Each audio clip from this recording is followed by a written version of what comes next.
Dans cet exercice, nous avons deux sources synchrones dont l'équation de vibration correspond à 0,02 fois sinus de 20 πt. Ces deux sources vont émettre des ondes qui se propagent à vitesse de 30 cm par seconde, soit 0,3 m par seconde. Nous pouvons utiliser l'équation des sources pour déterminer la fréquence. Puisque nous avons 20 π, nous savons que ça correspond à oméga, la pulsation, et la pulsation c'est égal à 2π fois la fréquence. Nous avons donc que 2π f est égal à 20 π. Nous trouvons que la fréquence vaut 10 Hz.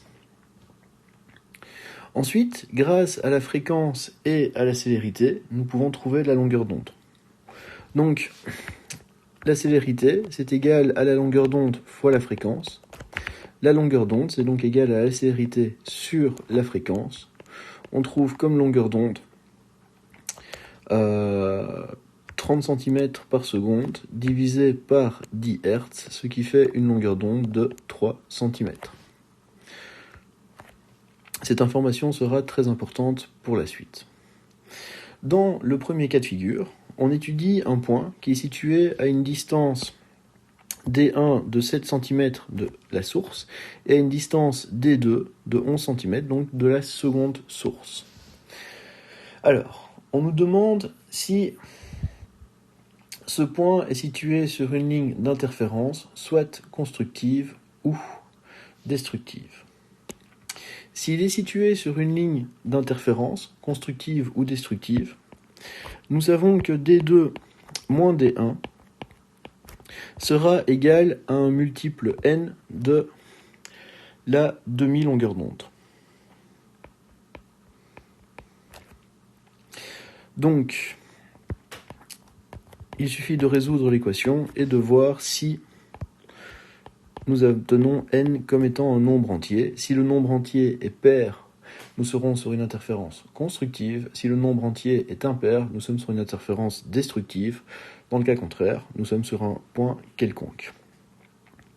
Donc nous avons que 4 est égal à n fois 1,5. Donc n est égal à 4 sur 1,5. Ce qui nous fait 2,66. Nous sommes donc sur un point quelconque.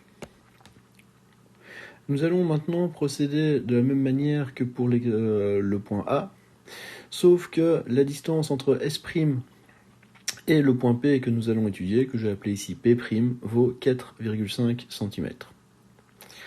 Donc, de nouveau, nous souhaitons savoir si D2 moins D1 est égal à n fois lambda demi, donc n étant un nombre entier.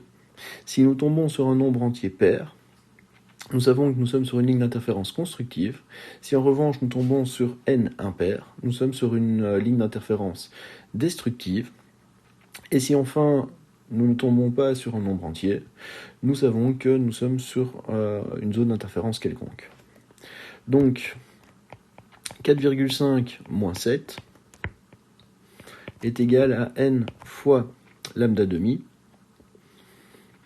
donc 3 cm sur 2.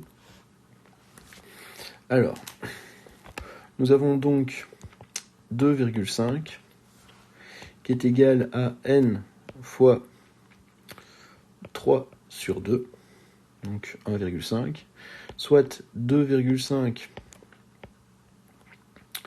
divisé par 1,5 est égal à n, et nous trouvons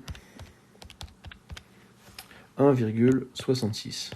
Donc maintenant nous sommes de nouveau sur une ligne, sur une zone quelconque.